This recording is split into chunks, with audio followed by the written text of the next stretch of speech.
मानव एक समाज है। हम की क्या पहचान, मानव मानव एक समाज, समर्थन देने के लिए मानव मानव एक समाज है।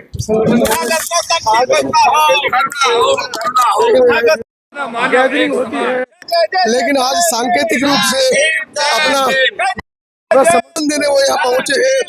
चर्चा करेंगे।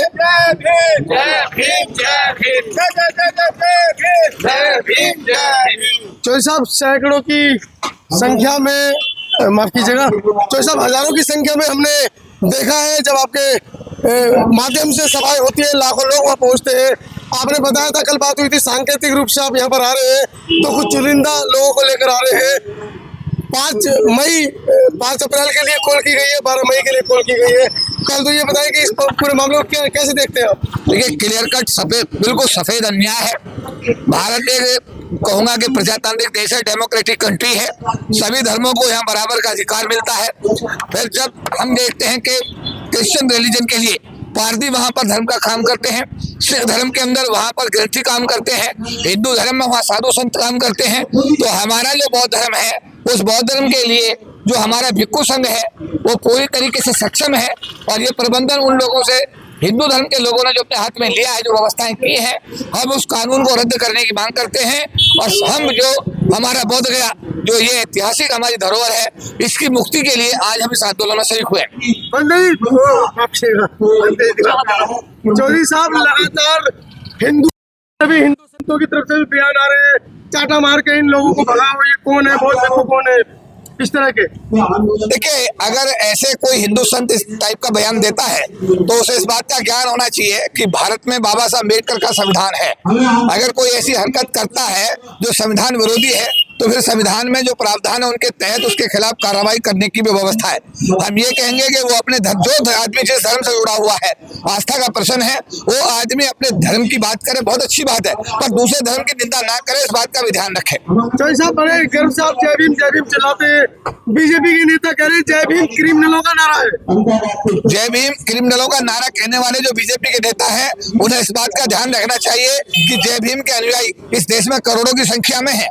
और जिस दिन वो अपने राइट ऑफ वोट के माध्यम से इस बात का जवाब देंगे, जिस दिन वो राइट ऑफ वोट के माध्यम से जवाब देंगे, तो उस दिन जो टिप्पणी जिन लोगों ने भी की है, चाहे वो उसको अपने आप जवाब मिल जाएगा। नजर आ रहे कि बाबा साहब को संस्कृत का ज्ञान नहीं था, इसलिए उन्होंने मनुस्मृति जला दी। मैं कहता हूं कि अगर कोई संत ऐसी बात कहता है तो उसे पढ़ना चाहिए, उसको इतिहास का अध्ययन करना चाहिए। और अगर वो इतिहास का अध्ययन करेगा, ऐसा लगता है कि वो ऐसी बातें करने से बचेगा।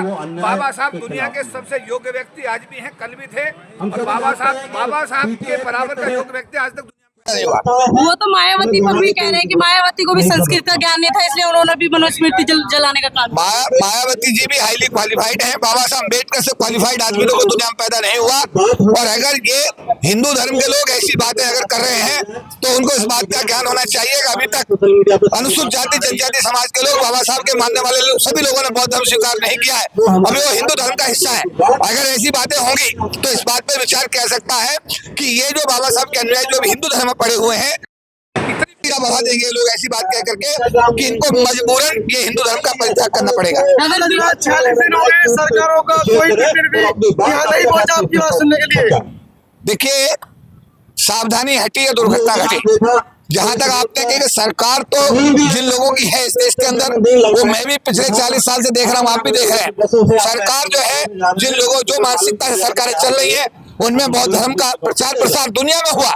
भारत के बाहर बौद्ध धर्म का प्रचार प्रसार श्रीलंका में हुआ, इवन आपके नेपाल में हुआ, चीन में हुआ, पूरी दुनिया में, थाईलैंड में हुआ, लेकिन भारत में जन्मे बौद्ध धर्म को इन लोक व्यवस्था ने आज तक पनपने नहीं दिया। तो ये कोई नई बात नहीं है, ये उनकी मानसिकता है, जिसके लिए हम उनसे कहेंगे उनको अपनी मानसिकता को सुधारना चाहिए। अगर BTMC एक्ट 1949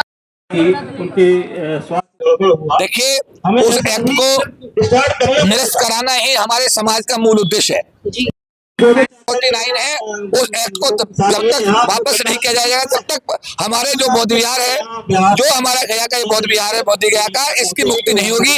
इसलिए इस एक्ट का वापस होना बहुत जरूरी है। महासंघ की क्या भूमिका रहेगी आंदोलन में? महासंघ हर कार्यक्रम में आपने देखा, आप हमेशा कवर कर रहे हैं पिछले 20-25 साल से महासंघ समाज के हर कार्य में अग्रणी भूमिका में रहा है। जब देश का आरक्षण खत्म किया था SC/ST का, तो लाखों लोग दिल्ली की धरती पर बुला करके आंदोलन हुआ था। सब सरकार ने संविधान में संशोधन करने का मजबूर किया था। इस आंदोलन में महासंघ का एक एक साथी तन से मन से धन से इस आंदोलन